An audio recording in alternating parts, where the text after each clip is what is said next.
The Royal Concertgebouw Orchestra celebrates its 125th anniversary this year, and they're embarking on the largest world tour ever undertaken by an orchestra in 1 year. And they play regularly in Europe and in great American venues like Carnegie Hall, but we've never had the privilege of hearing them here in Brisbane.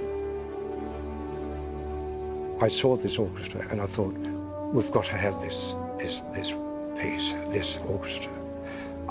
And so I went back to my colleagues, and they concurred heartily.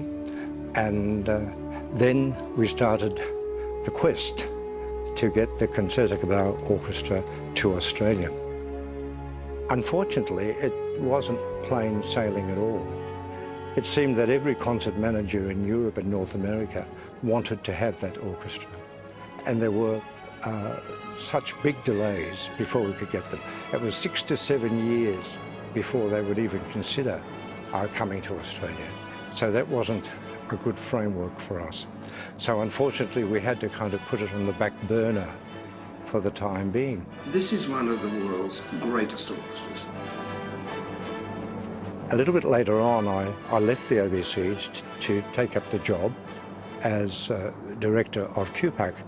And in that position, I was a member of the Confederation of Art Centres. And we decided, the Confederation decided, including the Opera House, the Victorian Arts Centre and whatever, we all decided that we had to get the Concertgebouw Orchestra to come and playing in our venues. But once again, it was a feeling of déjà vu, because as it had been with the ABC. We simply couldn't get it. It was so elusive. In fact, we regarded it as the best orchestra in the world even then. And we actually used to have a joke about it. We called it the Holy Grail of symphony orchestras, because it was so elusive and so powerful and so impossible to get. Well, I have been, all in my time, I have been 10 times in Amsterdam to see and call it a show. And I think every time, when you go to the orchestra in Amsterdam, every time is different. I mean, when you sit there, it looks like you sit in a house of angels when they're playing. Acoustic is so perfect. It's one of the few really interesting orchestras these days that has somehow or other managed to retain an individuality of sound. They talk about it as being smooth and velvety and so on.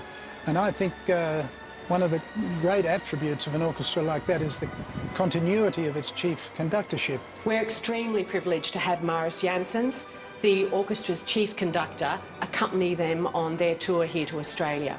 He is the conductor's conductor, if you like. This year, on his 70th birthday, he was awarded the Ernst von Siemens Music Prize, which is actually the Nobel Prize for Music. Just keeps him probably the most sought-after conductor in the world at the moment. There have only been 6 chief conductors since 1888. Willem Kess, William Mengelberg, who was 50 years in the job, can you believe it?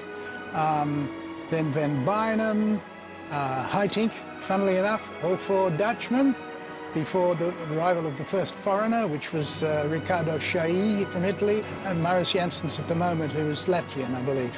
Now this continuity of chief conductorship is one of the great things that gives an orchestra its individuality.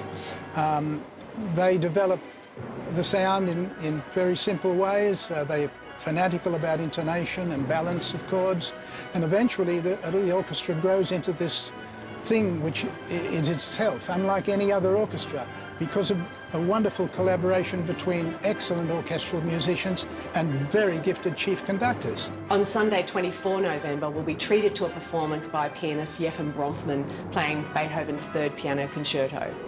Bronfman is at the top of his game in terms of being a concert pianist internationally. I first saw Jeffen Bronfman in the early 1980s in the UK, and the thing that struck me about this man is the incredible energy and power that he has, almost that the piano bounces off the stage under his arms.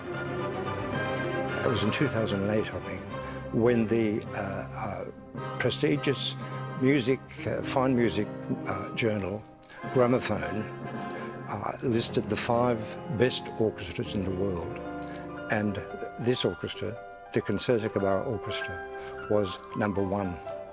Number 2 was the Berlin Philharmonic. Number 3 was the Vienna Philharmonic. Number 4 was the London Symphony Orchestra, and number 5 was the Chicago Symphony Orchestra. Modern concert halls are made for big orchestras, providing the acoustic is right. And then you get a chance to have an experience that you can't get any other way. Certainly you can't get it with your record player, no matter how loud you turn it up.